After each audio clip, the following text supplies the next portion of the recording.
breaking down all the biggest games in our area. This is Sports Talk with Kendrick and Dusty on Wave Now. Delivered by Verno's Pizza. Yeah, it's that good.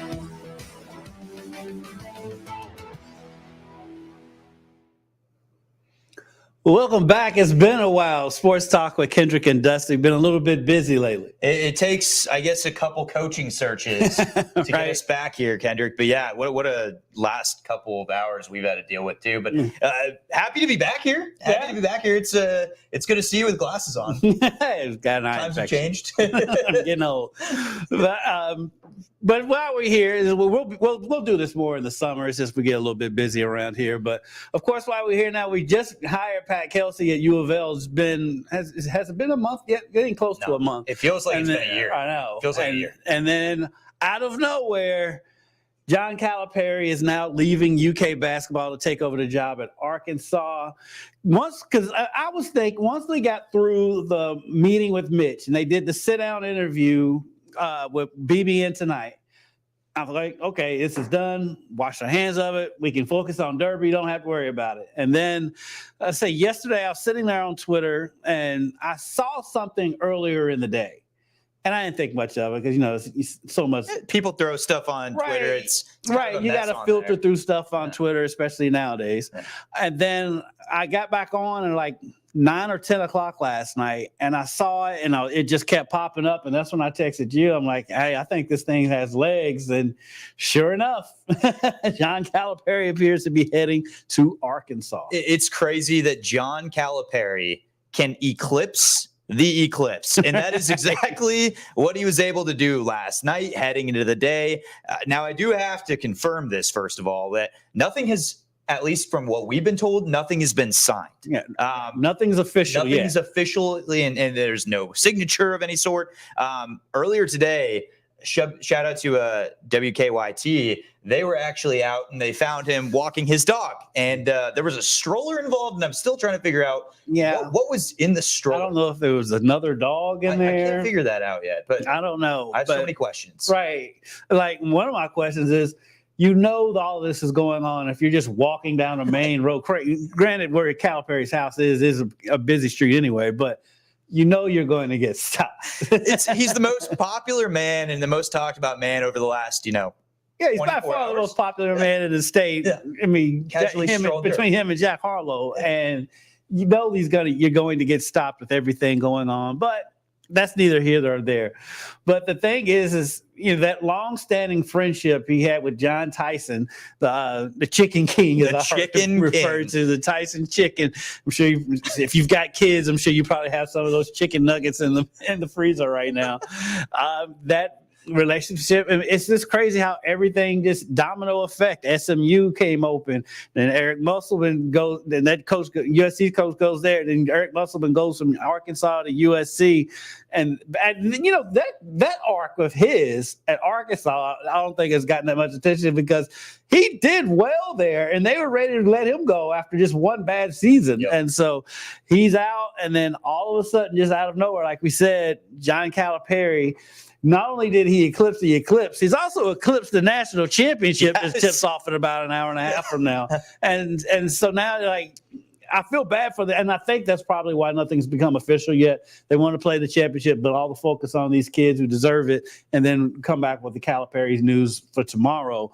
But, for these kids, though, it's eclipsed Caitlin Clark, it's eclipsed South Carolina, all of that stuff, but it is what it is. It's where we are here now, and I'm stunned. And now you wonder what happens with that recruiting class that's supposed to come in. I was told by several sources on the Arkansas side of things just that there was some traction behind this. And without going too far into detail from what I was told, they did say late last night that there was actual steam behind this. Mm-hmm. And I think the word quickly, it truly quickly went around. I want to say when you texted me, it was around 10:30. I had seen some of the reports. Mm-hmm. I had jinxed myself because I had told somebody this was the first week in at least over a month that you and I both had somewhat of a chance to breathe. Right. And I had said that, and my mistake, because of course it had to end this way. Of course. And it's just insane how quickly this went. And I will put this out there too. A lot of reports have come out that he's been actually thinking about this for a while, that Ohio State was a target for him for a little bit there. I saw that today. Some people saying that, he was looking in February. And of course, you have other faces as well. You're going to see the transfer portal you kind of mentioned. There's faces already in there. Dude, the Arrow had put his name out there. And then today, Aaron Bradshaw, as you see right there, he put his name out there into the transfer portal. So, interesting that it was today for Bradshaw. You wonder, how much do the players know? How much did they know? Did they see this coming? It kind of feels like with Bradshaw, he was leaving regardless. Yeah, a little bit. Because his announcement came pretty early today. So I think that was already in the works. And we got to worry about the Knox kid. Apparently, he's reopened his recruitment.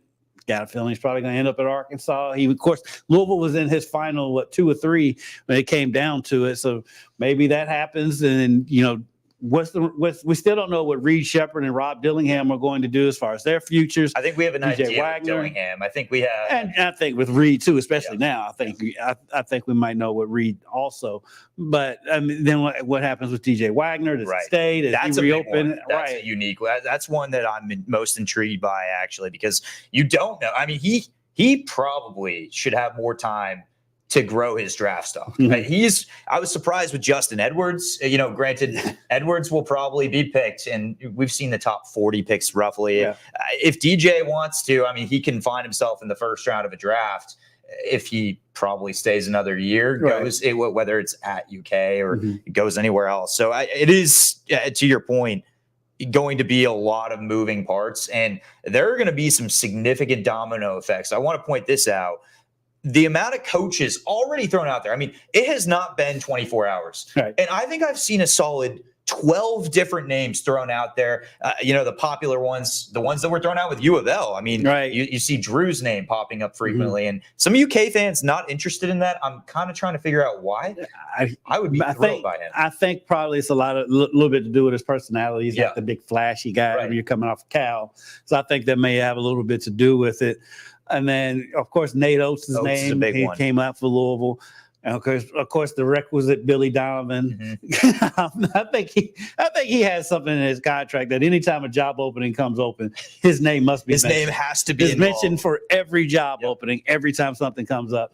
And then Rick Pitino's name has come up. And of course, Rick was seen in Lexington over the weekend at Keeneland for the horse races for the Bluegrass. And so I don't see Rick being. I think if they get down to Rick Pitino, I think they've probably been told no a couple of times. And then of course Hurley's name's out there. And I would be stunned if Hurley left UConn, especially if they win the national championship tonight. He'd have back-to-back national championships. You can make the honest argument that UConn is the blue blood of college basketball right now when you look over what they've done over the last about 30 years. This is a team that's won national championships with 3 different coaches. It's crazy. It's one of the best programs in the country. It is. And Kentucky is a top 5 program. Without a doubt. Right? It's easy. UConn, though, like you said, can make an argument that is right now the hottest job at the moment. With the way that Hurley is made that program essentially a dynasty already. I think the most trending name at the moment, and according to the odds that I've actually seen earlier today, here's the list from top to bottom. Nate Oates is the most likely head coach at the time. That means you're going to see another SEC to the SEC, of course, going from Alabama potentially to Kentucky. Then you see Scott Drew. They had 3.5 to 1 odds for Oates. It's 4.5 to 1 for Scott Drew. Then Bruce Pearl's name thrown around there as the third most likely. Then there's your Billy Donovan. Then you have your Hurley. And then you have a list of other names out there. Jay Wright's going to hear his name thrown out a bunch. One that I heard today, and it did have me stop and think for a sec, Don Staley. I've heard that. Stugatz actually said that on Libertard today. Yeah, that one. I heard that one, and give her a call. Why not? Why not? She relates to her players. Her players love her, and she's one of the coolest people on the planet. She might be the coolest. Yeah, she really might. So why not? I mean, they've had a woman's assistant coach before under Rick Pitino, Coach Maddox. And so it wouldn't be that far, but I don't know if Mitch Barnhart wants to make that big of a splash.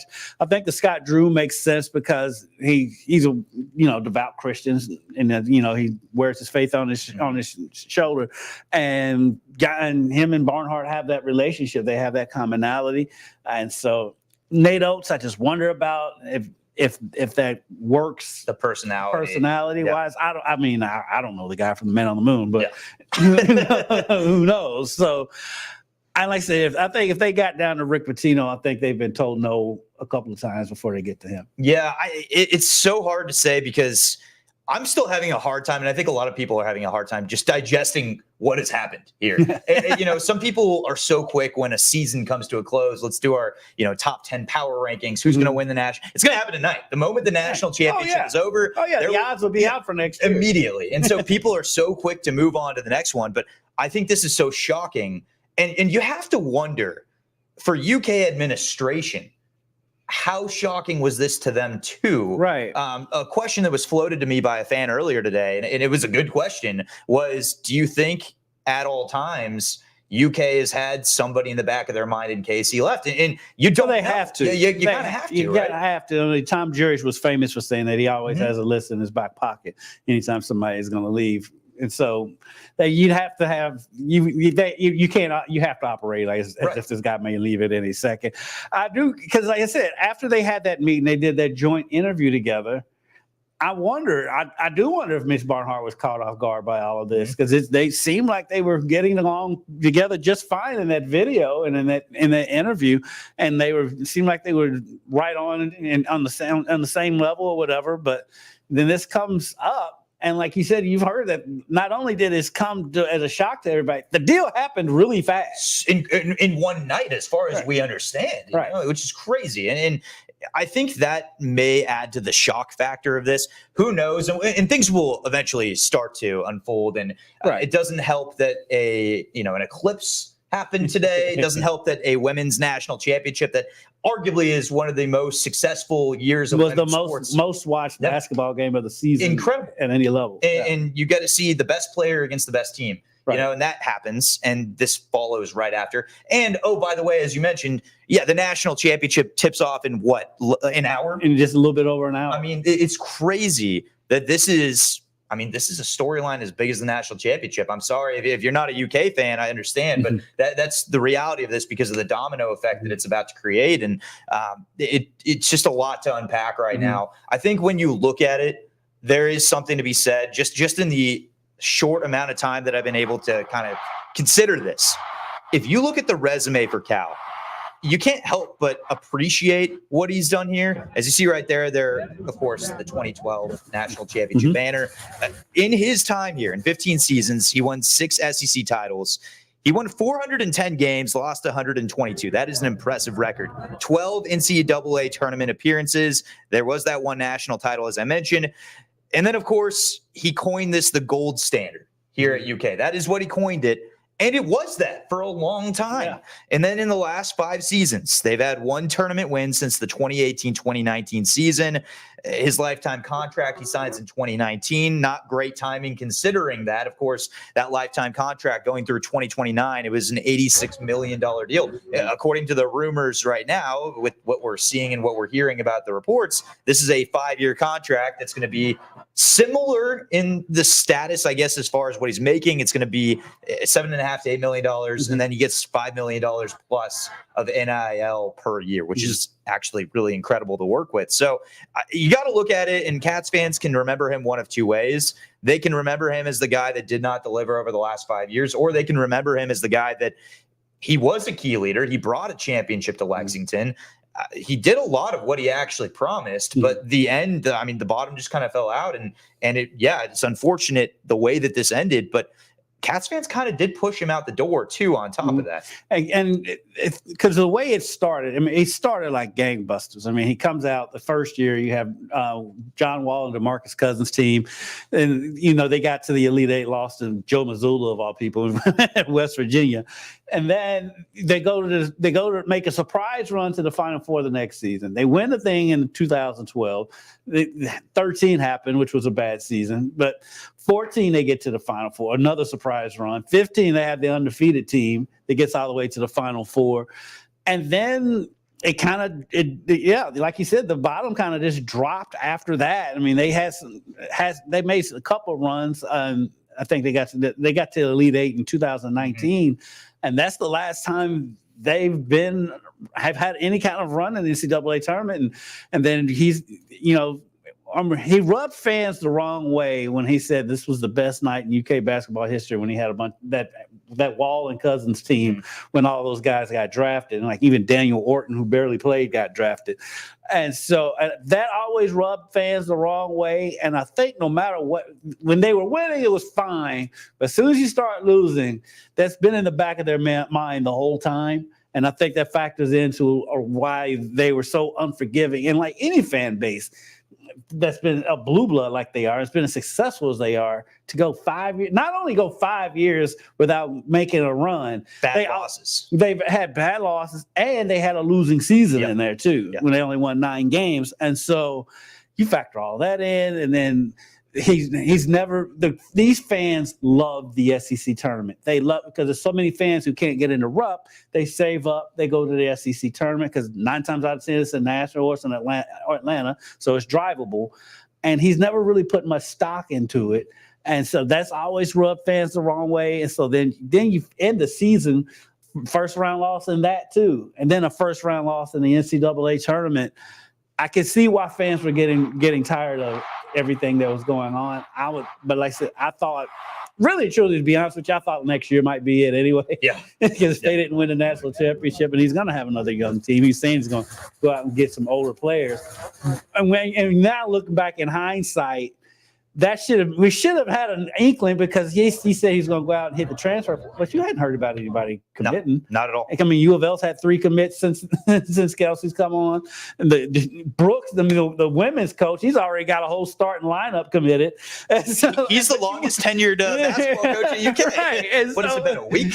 2 weeks? And so you weren't really hearing any rumblings about them getting any of these transfer portal guys. So that should have been a clue. But like you said, once him and Barnhart had that press conference, it just felt like, well, not press conference, but that interview, it felt like everything was smoothed out and we're going to ride it out for another year.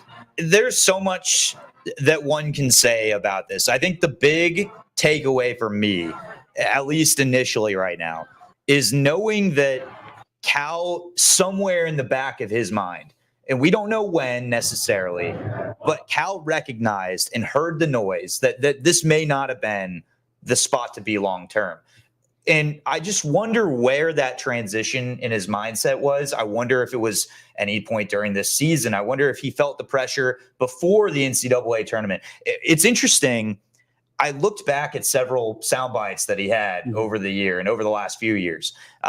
Back, I think it was 4 years ago, he said that he doesn't plan on coaching his entire career. He's always said that this is a place that you go overstay, you're welcome. You know, he's like, exactly. Most coaches can only stay here for about 10 years. Exactly. He's been here 15. So he recognized that, maybe this is kind of the end, possibly, and I can't tell you where.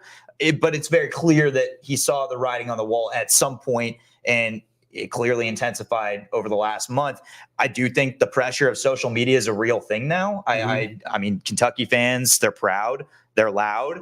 They can definitely sound off. Kentucky sports radio, they have a pretty significant influence, I would say. I really do believe that, probably more than any other media outside of a team itself. It's very interesting. So I think that probably had some influence to that. And I really do think it's not all against Kentucky as well. He probably did need a change of scenery. The connection that he has to the Tyson family, as you mentioned, that certainly plays a role. And Arkansas, it's a really good basketball program. Yeah. But I can tell you the Hog Nation's excited. Yeah, they are. They're very excited. Yeah, I mean, why wouldn't you be? I mean, because Arkansas is one of those schools, they don't normally really land those big name coaches. They come there and make a name like Nolan Richardson did, but they're not one of those schools that you think is going to go out and be able to just get anybody. So it's a big shock that they were able to land Calipari. But going back to what you were saying, these last few years, he's been wheeling in his media availabilities. I think he wasn't even doing most of his media availabilities anymore. Then there's a couple of games after bad losses where he ducked out of the radio interview after the game with Tom Leach, and I think it was a couple, may have been. I know in the past, I can't remember everything this year, but I know in the past there's been times when he didn't show up for a post-game press conference, an assistant coach out there. So that stuff was rubbing fans the wrong way. It was rubbing some of the media that covers them the wrong way.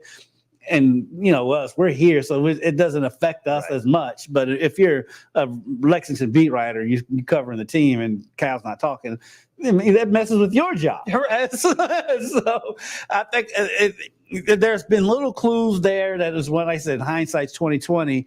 That kind of like, I think it's kind of nearing its end. And I thought it was going to be next year was going to be the last year anyway, after the meeting anyway. And so it's just didn't expect it to happen at night. It's kind of like when the Colts left Baltimore. Yep. It's kind of what it feels like. The eclipse could not have been more accurate today, because it feels like in that short 3-minute span that the sun was blocked. It felt the same way as Kentucky fans watching Cal. Part of their whole organization, all of a sudden at the last second, when things aligned with Arkansas, bam, it ended. It ended just like that. And it was a thief in the night, quite literally. And so I think a lot of fans probably feel that way, but we want to know what you think. Kendrick, at this time right now, we have, at least on Facebook Live, I'm seeing 292 live streamers at the moment. We have a few comments. We're going to go through some of these comments right now. And if you have any questions or any topic that you'd like to comment, if you just have a thought on, do you think that this surprised you? Are you okay with this? I think we want to know what you guys think. Let us know, and we'll comment on that. And hey, here's the other thing: you want a new head coach, right? If you're a UK fan, who do you want? We'll discuss that. So let's go from the top here. One of our mainstays, Alan McNear, he says hello. Thanks again. Good luck with the Kentucky coverage. We definitely appreciate that, Alan. We certainly need that over the course of the week. We have Wendy that says BBN for life. Calipari is a recruiter, not a coach. Kendrick, would you agree or disagree with that statement? I can understand where that comes from. One thing that bothered me about this year's team was how bad they were on defense. Mm-hmm. And that's been a staple of Cal's teams. That's one of the things that's always impressed me about Calipari is how well they played defense with freshmen, because freshmen usually don't want to guard anybody. Mm-hmm. And they played so well. And then what bothered me is his refusal and his stubbornness to not change his defense. That's obviously not working. This players are having trouble staying in front of him. Man, you've got to change it up a little bit. Like, throw some zone out there, because there's been times in the past when and really this year's team, they were built to play zone. Yep. That's the way because of all of their length. And he just would not do it. As soon as they gave up a 3-pointer, he'd come out of the zone, because he would play it for a little bit.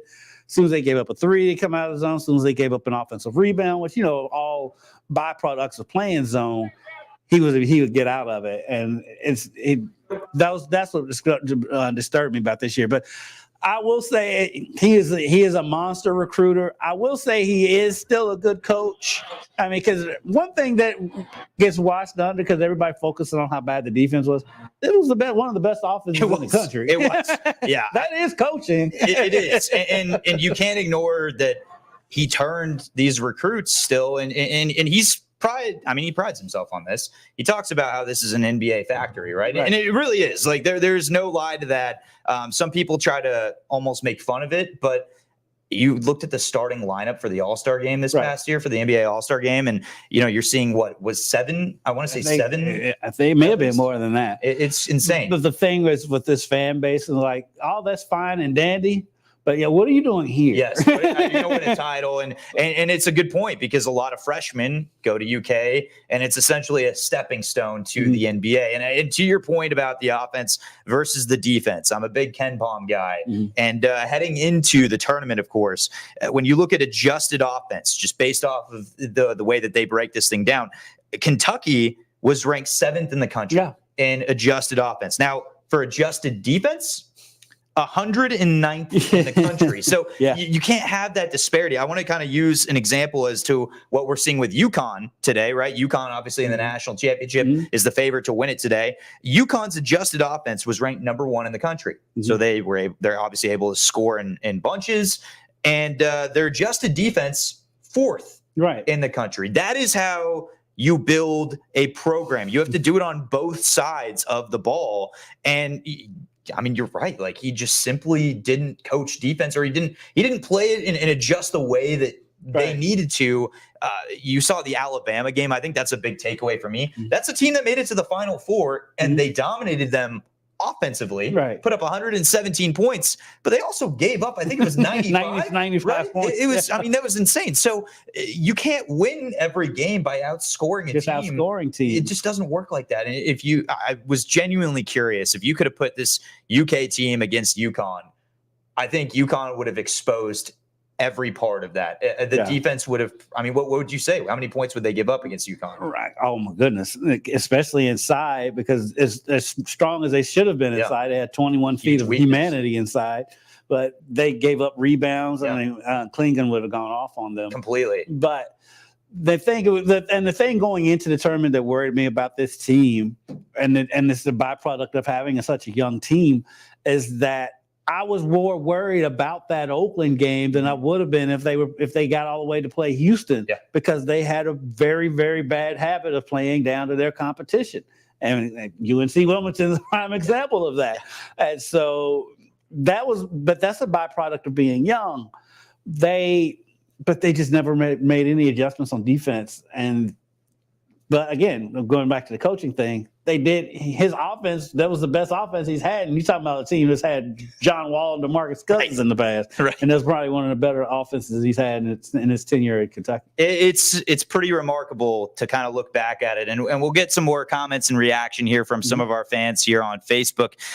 We have Steve Phillips, and he asks, do you think the game has passed Cal's formula to building basketball teams, since the teams are older now at this time? And that's a good question, because you saw it. He had one of the youngest teams in the country. And then you bring out Oakland, Jack Golke, who's going to probably sell me insurance or something along the lines here down the road, or he'll be my financial analyst, whatever it may be, scores 32 points. And 10 threes. It's insane, man. To consider that age does have a significant factor in this tournament, as a significant factor in college basketball as a whole, because you may have raw talent, and we saw all the talent in the world with this program over the last few years, and nothing to show for it at the end of the day. Yeah, a couple of years ago, they did have one of the older teams in the tournament, and they still lost early.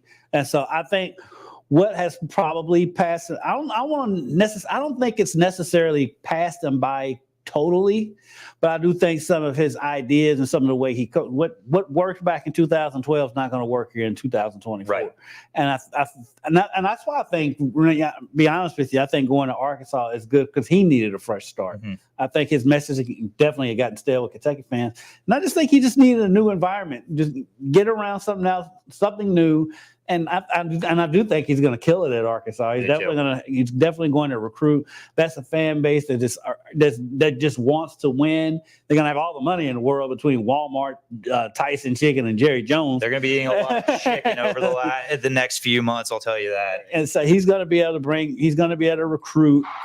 I do wonder how long, if the Arkansas fan base, if it goes like it's gone these past couple of years at Kentucky, where he's bringing in all this talent but not winning. I do wonder how long that leash will be at Arkansas, because I do think this first year he's going to be amazing, but going forward after that, I don't know. I think that he is also signed away the day that we know he's going to probably hang it up and retire.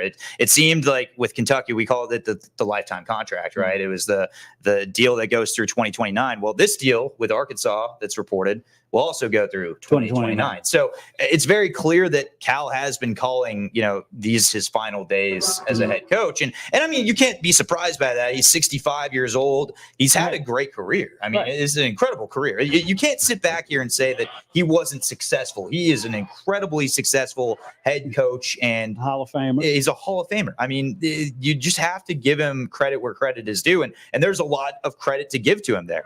And I just hope Cats fans realize that he did bring a presence and he did bring a significant impact to this program. It's unfortunate that it kind of ended this way. And it's a good thing. A lot of people kind of been saying this, so I'm stealing this because I like it. It really, truly is a win, win, win, win, because it's a win for Cal. It's a win for the Kentucky fan base that's been calling for this for the last month.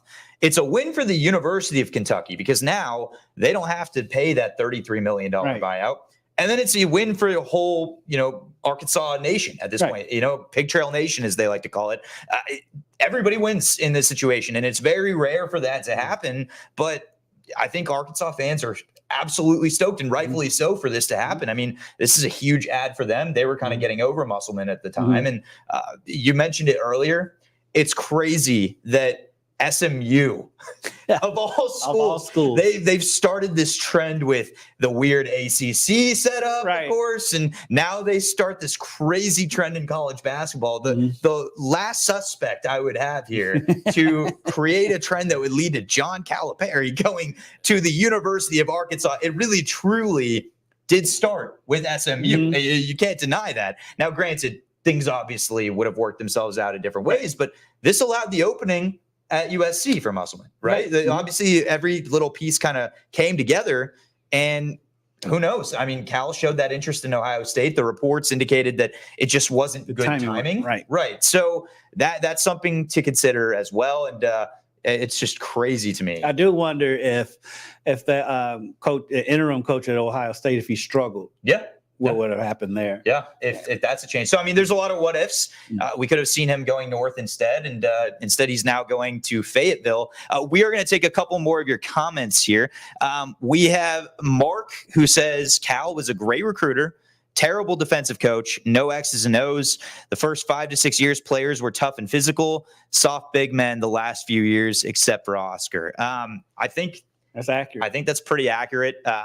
Oscar was incredibly physical. I think that he was probably one of those faces that kind of sticks as an outlier maybe over the last few years. Definitely. His build, the way he played. He definitely is the outlier when it comes to the bigs lately. But part of that too is just that's what's come out.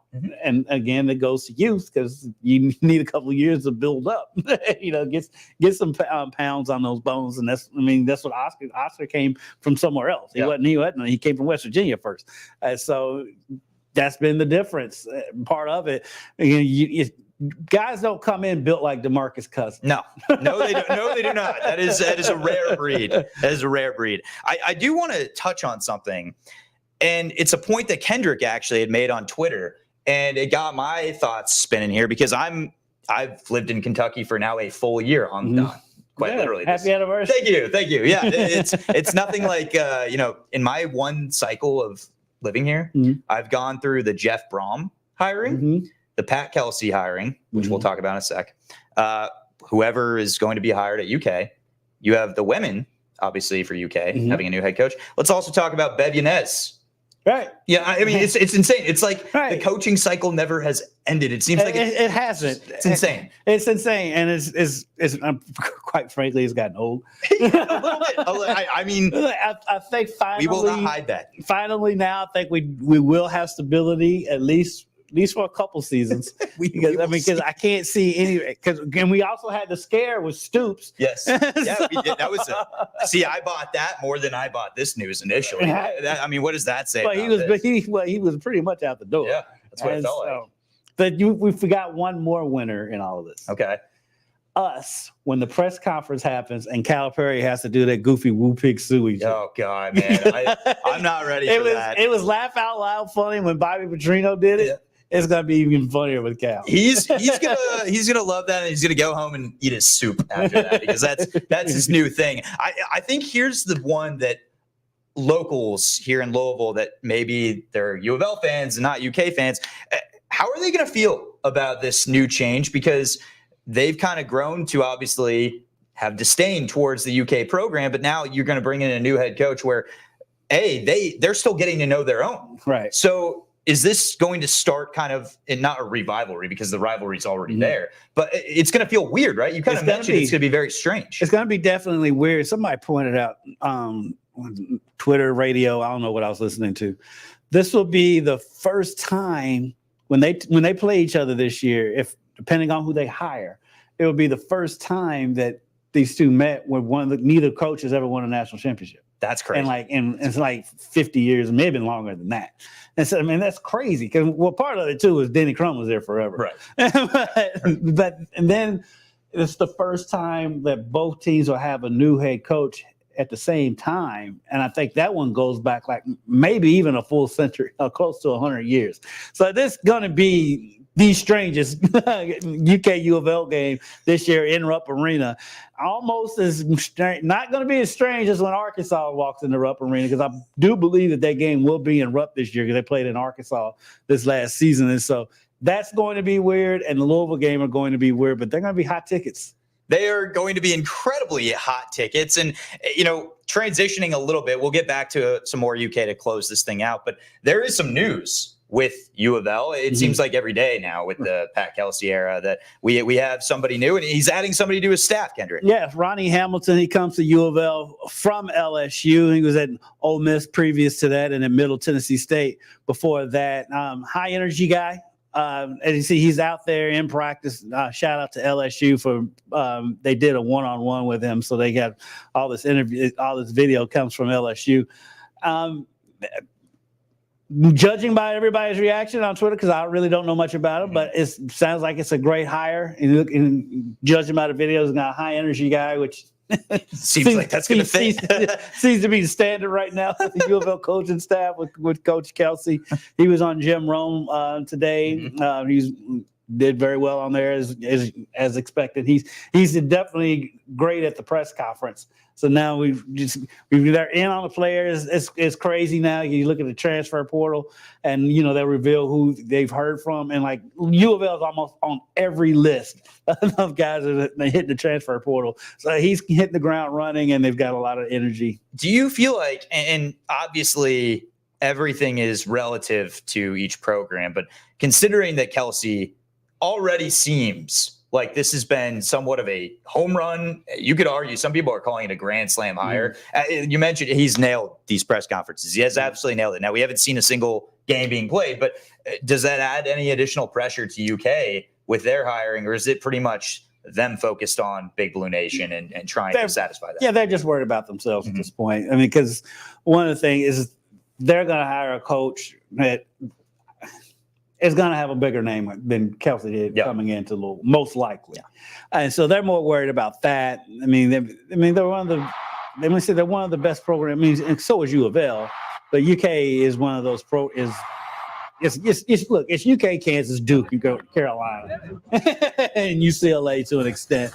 And even though I would make the case, I would put UConn up there over UCLA at this point.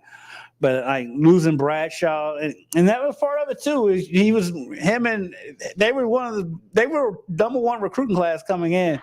He was a bit of a disappointment this season. I think he also needed a fresh start. And so I think he was leaving Kentucky regardless of what Cal did. And so there was just a lot of things there with them being young. Then had the injuries to the big guy from West Virginia when he got hurt. I think that hurt. That hurt them. Then they got used to playing without him. Then you had to Trey back into the lineup. I think that kind of set them back a little bit. And then Z's developing. You wonder what's going to happen with Z. I mean, this is a kid that's not from the United States, and he's going through a coaching change. Does he go with Cal to Arkansas, or does he go back to the Ukraine? Or what does he do? Or Croatia. I mean, And so there's so many questions out there right now. And this is exactly what we needed heading into the Derby. There's 150. As if we didn't have enough already. This just for the folks at home to give you a little outline as to what's going on here in the next year. We have the Derby coming up after what will inevitably be a press conference discussing this. Right. You'll have a coach reveal.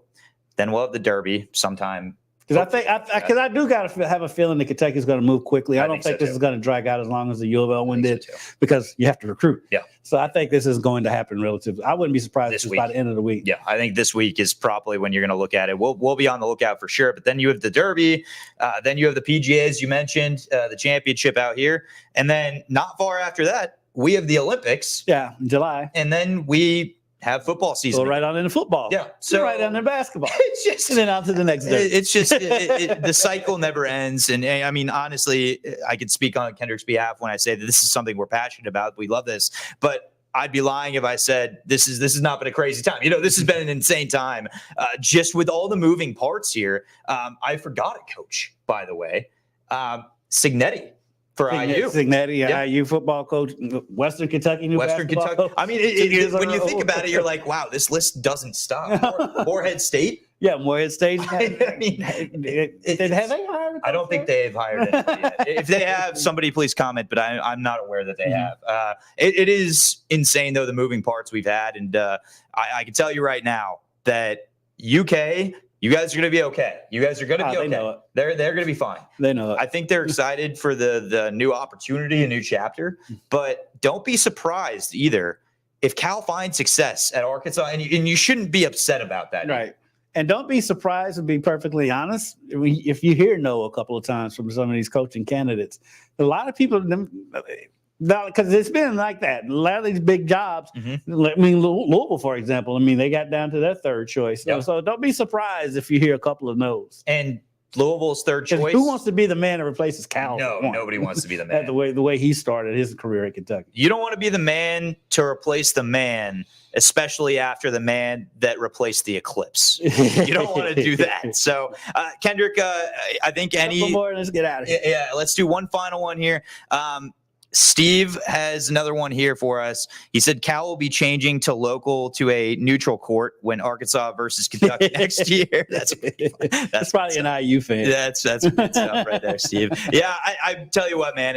At the end of the day, he still will not play Indiana now because he's leaving. No, it's going to be appointment television though when these two when Arkansas faces UK. Oh, I guarantee that's going to be a CBS or an ESPN game. It's got to be a Rupp, right? You have. I'm pretty sure that, because I said that game was in Arkansas this past season, so I would imagine the game's going to be in Rupp Arena. I mean, that's going to be a hard ticket to get. I will say that, and most likely they're going to be in the same bracket in the NCAA tournament. Yeah, of course. It's going to end up where it's a potential Sweet 16 or Elite 8, stop. So curious to see how this all unfolds. We've got a lot of time from now until the next season, of course, but I don't think we've got a lot of time to discuss who's going to be the new head coach. Like you said, it kind of feels imminent that there's going to be a move made in place. We do not have confirmation as to who those targets may be. There's been a lot of rumored ones. I'll go over that list one more time. Right now, just some of the names that have been floated around. And these are the most popular, the most likely ones, according to Vegas. Nate Oates is right now considered the favorite to be the head coach. Doesn't mean it's going to happen. Doesn't mean there's traction there. This is because quite frankly, these odds have been wrong because Drew was the number one bet for the U of L job. Right. And I don't even know what Kelsey's was, actually. I don't think he was on the list. I think so maybe throw a little $1 at something in the back end. But you got Scott Drew, who has the reputation. He's created a national championship. He's won in Waco, and he's come out earlier when the news, that U of L was searching and had significant interest in Scott Drew. He made a public post saying that he planned on staying in Waco, right? Mm-hmm. And so does that change for UK? Who knows? Waco? I know Bob Valvano was saying this morning on his radio show that Drew has said in the past that the one job he would leave Baylor for would be Kentucky. Okay. Now, does that mean he'll leave? Maybe not. Maybe not. Yeah, it's because Baylor can always up the ante. The opportunity is there, and then you have just a couple more out there. Bruce Pearl is going to hear his name thrown out. I feel in anything. He's talked so glowingly about Kentucky in the past that I do think they could get it. I think so too. I don't know if Barnhart will go that route, but I think he definitely has the interest. What about Otts from Iowa State? What are your thoughts? That's been floated out there. Gotta see him do it more than 1 year. Yeah, I think so too. I think he needs another year just to prove it. Yeah. and nothing gets in it. I just want to see it another year before he takes this kind of a job. Here are two more outliers for you here. Chris Beard. Yeah. I think you could see that. And we briefly touched on it. Another one that I don't know if Barnhart will go that route. Yeah. Rick Pitino. And I don't think Barnhart's going to go that route. It's we have to throw that out there. You see these on social media. You see people throwing these names out there. Like I said, Don Staley. Give her a call. I like Don Staley. Give her a call. I would be all in. I would be all in if Don Staley got a call. And she gives the media a lot of access that we don't get around here. She's pretty remarkable. She's an amazing woman. Congratulations, by the way, to South Carolina while we're on the topic. And congratulations to Caitlin Clark on an incredible career. Excited tonight to see what happens. Who do you got tonight? I'm going UConn, even though I think Purdue's going to make that game closer than people think. It's going to be a defensive battle, get the under.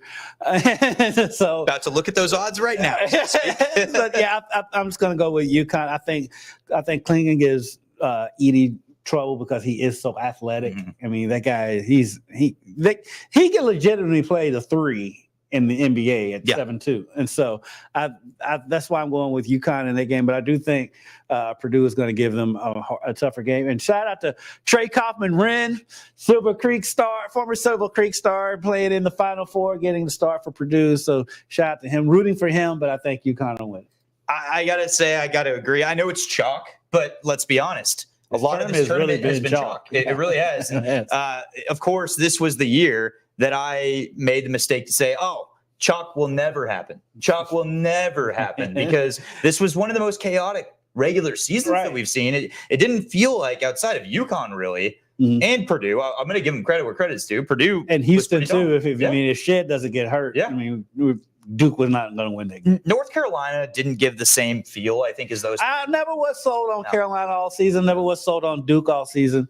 And I say, with Shed getting hurt against Duke, that wrecked Houston's season. I think Houston very well might be here if Shed doesn't get hurt. What was your Final Four? My Final Four was UConn, Houston, Creighton, because I didn't have any belief in Purdue or Tennessee. Sorry, Purdue fans, but I didn't. And then out of that other one, I think it was Iowa State and the other one, but I didn't trust because I didn't trust Carolina, and so that was that bracket was the hardest one for me to pick, because I didn't trust. Well, Purdue and Tennessee was a hard one too because neither one of them had been to the Final Four in a long time. Well, Tennessee's never been, and it's been a while for Purdue. Off the top of my head, this is what I did, and I was just terrible this year. I mean, I putting it out there. This is when we say we're honest, because this was embarrassing how bad I did this year.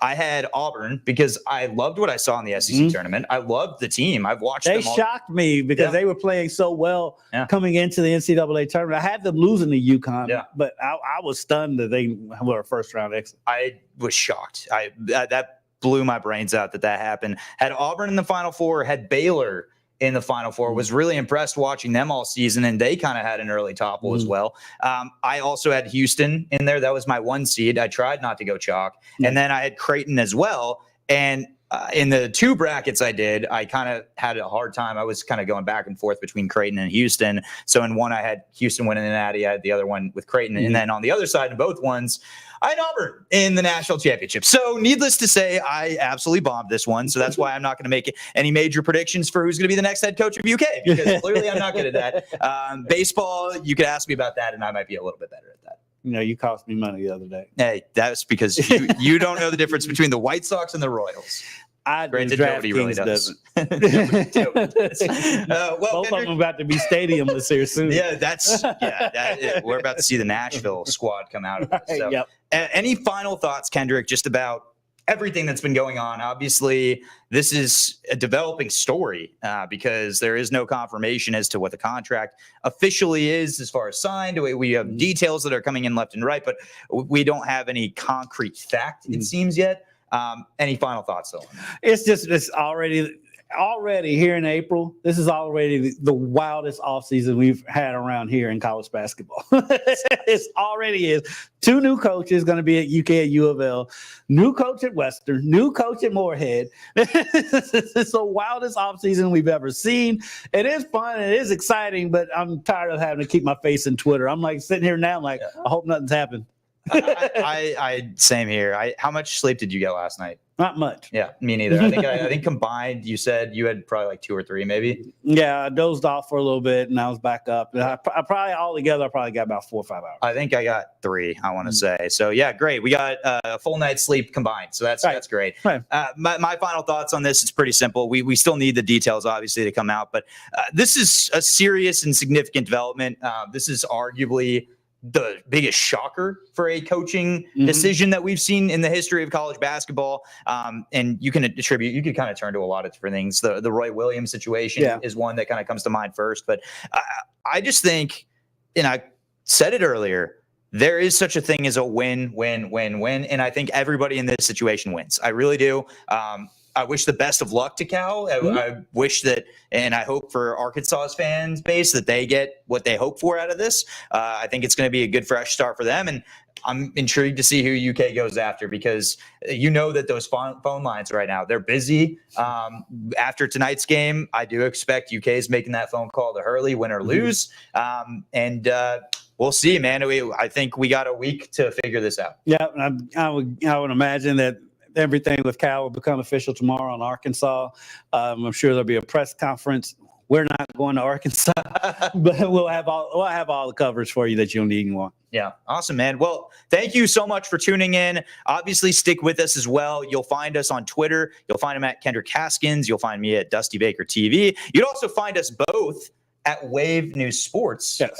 So you can follow that as well. And then you can find us on our Wave News Twitter app as well. And, or X. I still call it Twitter. Yeah, I'll always call it Twitter. At this point. You want to sign us out? It's just like the Walmart on Barstown Road. It's always best for men. That's how it is. But we will be back. We'll do this more in the summer as time permits. We're going to be busy for the next 6 weeks for sure. And so we'll try to work it out. But until then, for my man, Dusty Baker, I'm Kendrick Haskins, and we will see you all soon. Happy National Championship Night. Breaking down all the biggest games in our area. This is Sports Talk with Kendrick and Dusty on Wave Now. Delivered by Bear Nose Pizza. Yeah, it's that good.